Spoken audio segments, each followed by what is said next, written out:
Teatro São Pedro. E depois, quando nós fizemos temporada no Rio, nós ficamos durante muito tempo em cartaz no Rio, e eu ia todo dia de manhã à casa dela. Então, isso houve. Mas durante todo o período de trabalho, de montagem, teve trabalho com Maria do Carmo Bauer para voz, com Murilo para música, criação de música, mas eu não participava muito, porque eu não cantava no espetáculo. Eu era o condutor do negócio, era um bando de índios que cantavam, então eu cantava junto.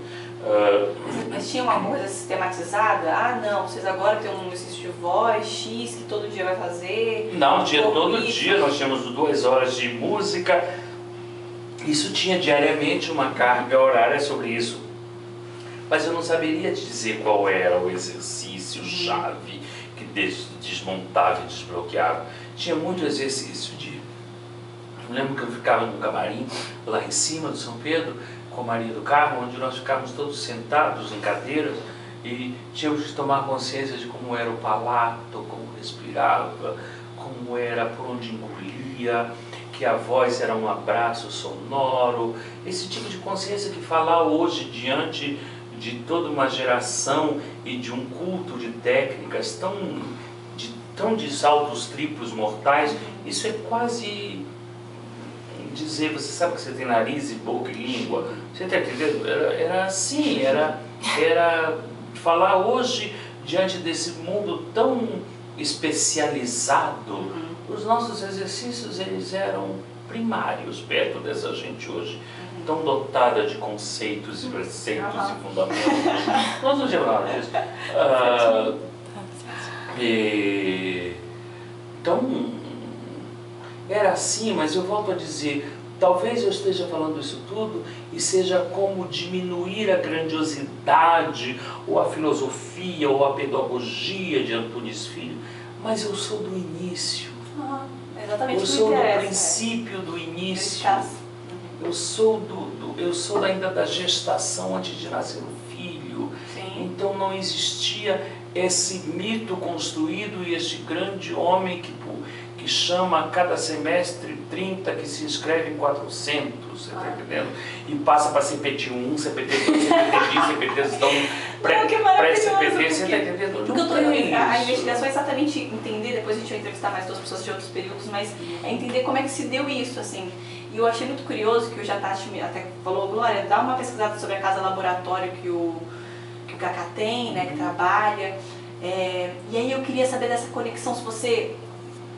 se você hoje se diria um pedagogo, se existe alguma relação com isso, com essa formação, esse processo formativo. Não, mas eu acho que o Antunes não tinha nessa época a intenção de fazer um processo formativo, pedagógico e de nos manter em continuidade.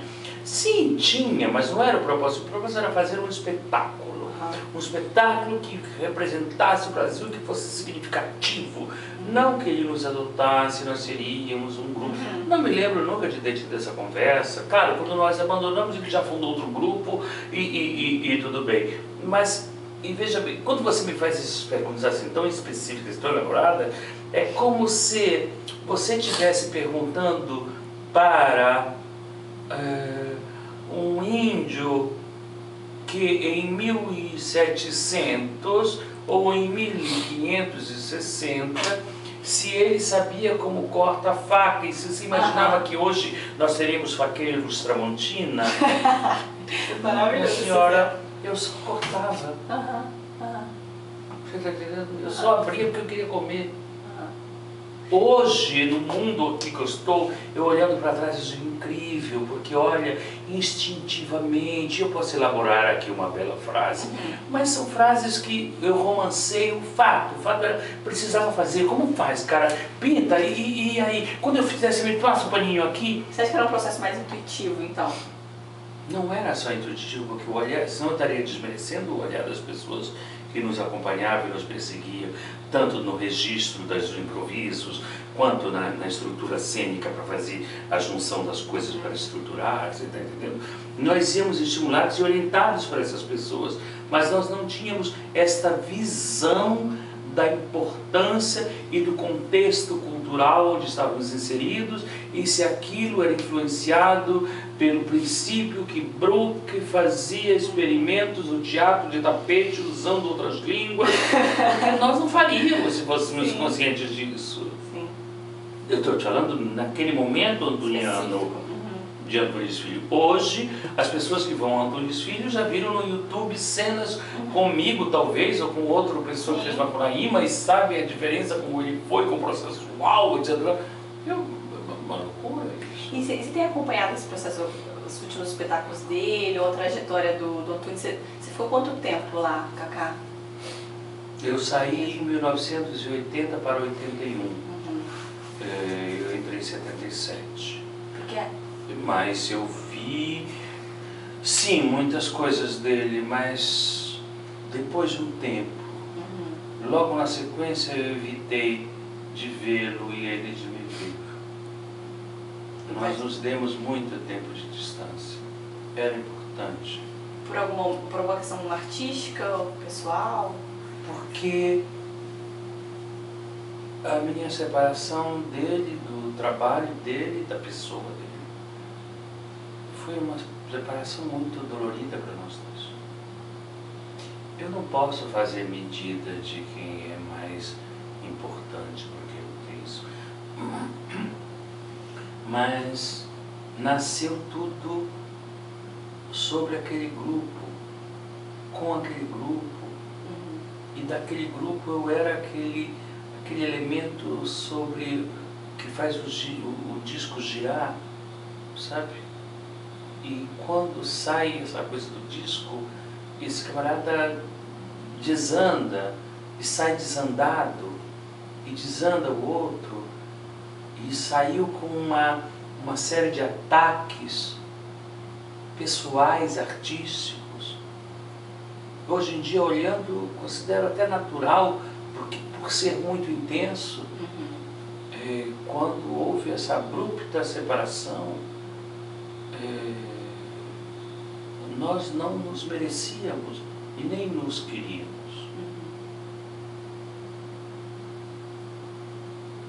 E nós ficamos muito tempo sem se ver, nos agredindo muito. Mas não é que nós nos agredíamos muito, nós nos agredimos violentamente.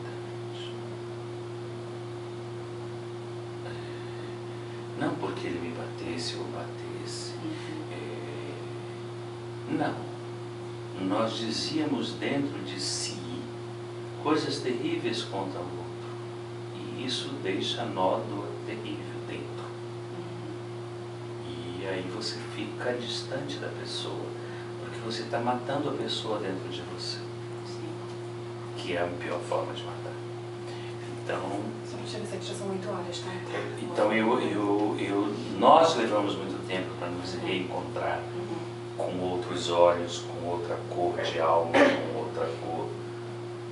Abrir um sorriso para o outro. E hoje em dia é muito bonita a nossa relação. Não é constante, é muito forte. Quando ele vive meus trabalhos, quando nós marcamos as nossas conversas, sem que ninguém saiba.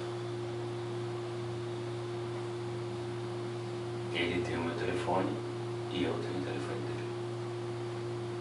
Ninguém sabe que ele tem o meu telefone. Ninguém sabe que eu tenho o telefone dele. E nós marcamos de nos encontrar em lugares que são importantes nós nos encontrarmos. E falamos de coisas que são importantes de serem faladas para as épocas que nós estamos. Nós temos o mesmo médico do coração. Nos tratamos com o mesmo médico do coração. Cuidamos do coração com a mesma pessoa. E hoje temos o coração livre.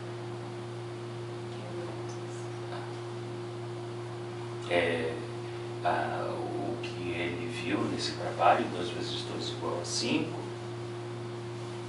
é muito importante o que ele me disse. E o importante o que eu disse para ele em cena, o fato de eu saber que ele estava lá, e tudo. Enfim, eu habito nele, ele habita em mim, hoje com outro calor, outro sabor, outro tudo. E ele é parte integrante da minha estrutura, como eu, depois dele não existe, porque ele continua com ele, encontro outras pessoas que vão fazendo esse caldeirão dentro de mim, ele com tantos outros dentro dele, mas existe uma espécie de olhar do primeiro amor. Que você acha que está imbuído, assim, reverbera no teu trabalho até hoje, de alguma forma? Sim, esse primeiro é amor, parte né? integrante do modo como o amor vive em mim, do modo como o teatro vive em mim, como é parte integrante do teatro que vive em mim, toda a experiência em Belém do Pará antes de encontrar. Tudo aquilo, como quando eu chego em Pontedeira, eu chego com Antunes e chego com Belém. Quando eu estou aqui, eu estou com Belém, estou com Antunes, estou com Roberto, estou com Pontedeira, estou com Guimarães, eu sou culturas, eu me reconheço e eu o reconheço no modo que eu arrumo o camarim, no modo que eu me preparo antes de entrar em cena, no modo que eu me vejo dizendo algumas coisas que ele fala dentro de mim. Mas isso, eu não falo assim como se ele fosse uma pessoa distante, longe. Não, eu falo porque ele é. Ele está, ele não foi, ele está sendo, ele é aqui. E nesse seu trabalho que você tem na Casa Laboratório, por exemplo, eu li que o Leonardo Ventura trabalhou com você um tempo e depois foi trabalhar com o Antunes também. Como é que você vê isso? Assim, você vê apontamentos na sua forma de trabalhar com esse ator que depois você acompanhou e teve algum outro olhar sobre ele, coisas complementares? Não sei, isso eu não sei. Porque eu não sei como ele trabalha hoje com os atores. Algumas vezes ele me convida para assistir os ensaios dele. E aí nós nos encontramos em algum lugar e falamos. Mas nós não falamos exatamente do como ele está fazendo, nem dos atores dele. Isso não seria legal, não dá para falar. Nós falamos, não dá para falar. Não saberia dizer se seria legal com a gente. Mas, por exemplo, eu fui assistir um trabalho que ele estava sobre o Irã, que ele acabou não completando, ainda bem. Porque ele tinha muito mais material do que... Era como... Eu me vi muito ali, porque eu falei assim, porra, essa galera aí precisa de um estofo cultural para segurar o que você quer. Senão vai ficar um monte de gente fazendo Irãzinho. E talvez a técnica não dê conta, né? E talvez simplesmente fazer formalmente, falte alma. Entendeu? Curioso você falar isso, cara, porque eu acho que de repente a alma entra exatamente na subjetividade, que é o ir ao museu, o conhecer, né, ter a cultura mais... Eu poderia te concluir dizendo